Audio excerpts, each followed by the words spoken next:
안녕하십니까. 이번 시간에는 랩뷰에서 시스템 로그를 자동으로 파일로 저장하는 프로그램을 개발하는 내용에 대해서 살펴보도록 하겠습니다. 우선 강의 시작하기 전에 구독과 좋아요 그리고 알람 설정을 해주시면 영상을 제작하는데 큰 힘이 되겠습니다.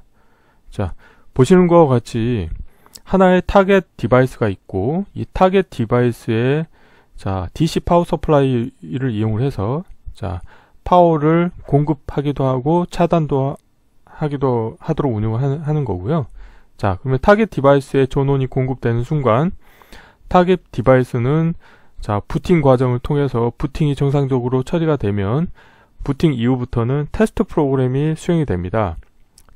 테스트 프로그램이 부팅 및 그 다음에 테스트 프로그램이 수행되는 그 과정 동안에 보시는 것과 같이 다양한 형태의 어떤 통신 방식 중에 하나를 이용을 해서 타겟 디바이스로부터 시스템 로그를 PC로 가져오는 작업을 수행을 하게 되겠고요. 그래서 이제 PC에서 운영하는 프로그램, 그 시스템 로그를 자동으로 저장하는 프로그램 같은 경우에는 원격으로 DC 파워 서플라이를 제어를 해서 타겟 디바이스에 전원을 공급하는 역할도 하겠고, 타겟 디바이스로부터 시스템 로그를 로깅하는 역할도 하게 되겠습니다.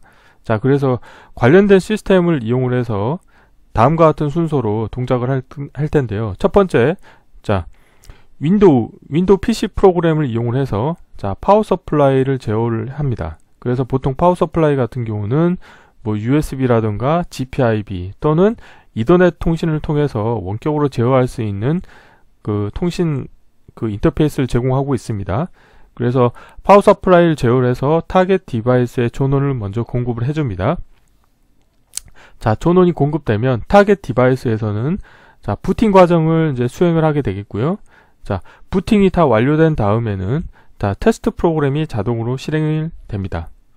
그래서 이때 다양한 통신 방식, RS232가 될 수도 있고, 485, 또 PLC, GPIB, I2C, SPI, CAN, 기타 등등의 다양한 통신 방식 중에 하나를 이용을 해서 실시간으로 컴퓨터로 테스트 로그, 시스템 로그를 이제 로깅을 하게 되겠는데요.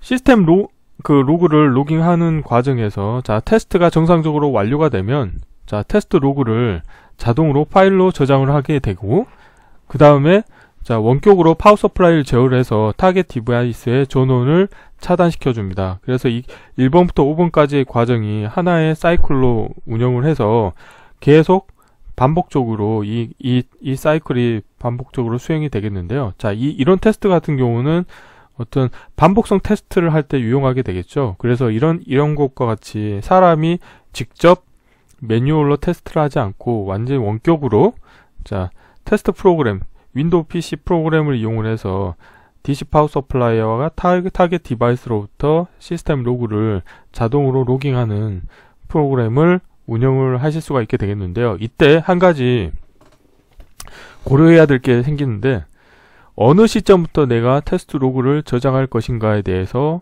고려를 해줘야 됩니다. 기본적으로 타겟 디바이스에 문제가 없다고 하면은 그냥 소프트웨어적으로 파워 서플라이에 전원을 공급한 이후에 무조건 그 시스템 로그를 로깅한다고 생각하면 되겠죠. 하지만 하드웨어적인 뭔가 결함에 의해 가지고 전원이 공급됐다 손 치더라도 부팅 과정을 정상적으로 수행을 하지 못하고 부팅 과정에서 특정 위치에서 행업 상태에 빠지게 되면은 타겟 디바이스에서 아무런 응답이 오지가 않게 됩니다. 그런 경우에는 지금 이 타겟 디바이스의 컨디션이 어떤 상태인지를 알 수가 없기 때문에, 이런 경우에는 테스트 로그를 무한정 계속 저장을 한다고 하면은 그 테스트가 제대로 이루어지지 않겠죠. 그래서 다음과 같은 어떤 그 규약을 정해서 운영을 할 겁니다. 뭐냐면 타겟 디바이스 같은 경우에는 호스트 PC 쪽으로 정상적으로 부팅이 완료가 되면 부트 OK라고 하는 문자열을 전송을 운영을 할 거고요. 그 다음에 부팅이 끝난 다음에는 이제 테스트 프로그램이 순차적으로 수행이 되겠는데, 테스트 항목이 하나하나 동작해서 패스가 될 때마다 다 테스트 언더바 그 다음에 테스트 넘버 정보를 전송을 받도록 운영을 할 겁니다. 물론 테스트를 하는 과정에서도 뭔가 예외적인, 그러니까 비정상적인 동작을 수행을 해서 행업 상태에 빠질 수가 있습니다. 하지만 이번 과정에서는 제가 테스트 과정에서 발생하는 행업은 일단 그 고려를 하지 않겠고요.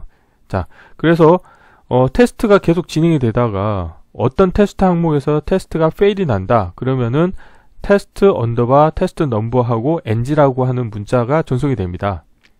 자, 그리고 또 정상적으로 테스트가 완료가 되면 테스트 OK라고 하는 문자열이 전송이 되게 되겠습니다. 그래서 이 윈도우 PC 프로그램에서는 타겟 디바이스로부터 전송되는 시스템 로그 정보를 이용을 해서 지금 타겟 디바이스가 부팅이 정상적으로 완료가 됐는지, 또 테스트가 패스가 됐는지, 아니면 테스트가 NG가 났는지, 아니면 테스트가 정상적으로 완료가 됐는지를 이제 판단할 수 있게 되겠습니다.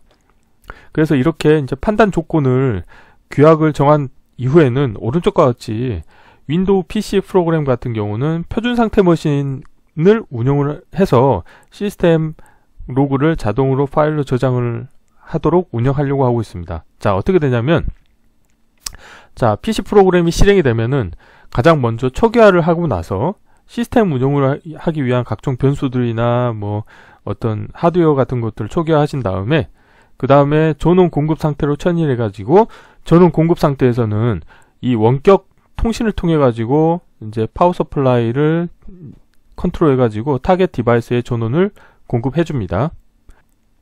자, 전원이 공급된 다음에는 부팅 체크 상태로 선의를 해서 부팅 체크 상태에서는 타겟 디바이스로부터 부트 OK라고 하는 문자열이 전송이 되는지 여부를 체크합니다. 그래서 이때 타겟이 행업 상태에 빠지게 되면은 무한정 부트 OK라고 하는 문자열을 기다리게 되면 문제가 발생할 수 있겠죠. 그래서 타임아웃을 줘서 특정 시간 이내에 부트 OK라고 하는 문자열이 전송이 되지 않으면 아, 이거는 타겟이 죽었구나 판단을 해서 자, 파일 저장 상태로 천이한 다음에 파일 저장 상태에서는 현재까지의 로그 정보를 파일로 저장, 자동으로 파일 이름을 생성을 해서 저장을 하고 그 다음에 다시 전원을 차단합니다. 그리고 다시 초기 상태로 가서 다시 전원을 공급하고 동작 확인을 하게 되겠는데요.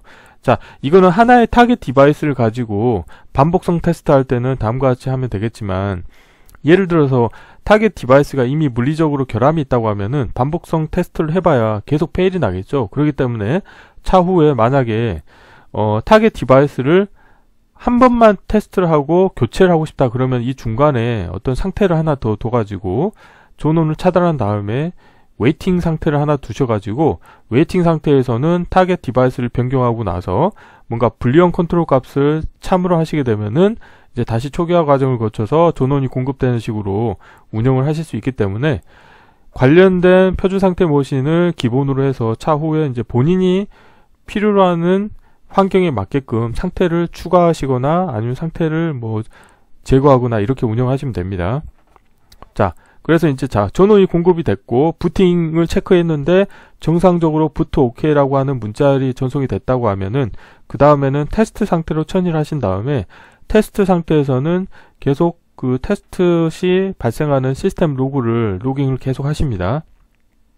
자, 시스템 로그를 로깅하는 과정에서 이제 테스트가 페일이 되거나 또는 테스트가 정상적으로 완료가 되면은 관련된 문자열이 전송이 된다고 말씀드렸죠. 그래서 이 테스트 상태에서는 이 두 가지 문자열 중에 하나가 전송이 됐는지를 체크를 해서 만약에 전송이 됐다 그러면은 다시 상태를 파일 저장 상태로 처리한 다음에 그동안 내가 로깅했던 시스템 로그를 자동으로 파일 이름을 생성을 해서 저장을 해 주신 다음에 다시 전원을 차단하고 초기화 상태로 가서 다시 동일한 사이클을 계속 운영을 하게 되겠습니다. 그래서 이번 시간에는 자, 테스트 시스템을 다음과 같이 정의를 하였고, 이렇게 정의된 시스템에서 자동으로 시스템 로그를 파일로 저장하기 위한 컨셉에 대해서 말씀드렸고요.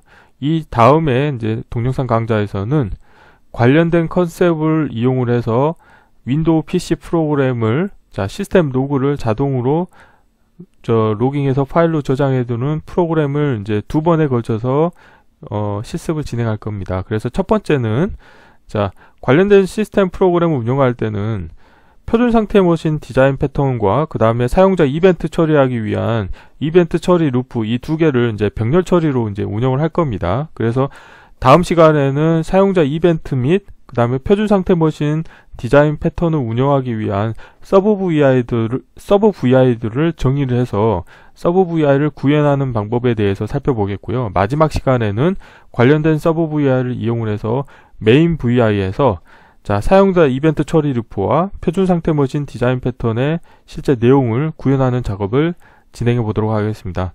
이번 시간은 이상으로 마치겠습니다. 감사합니다.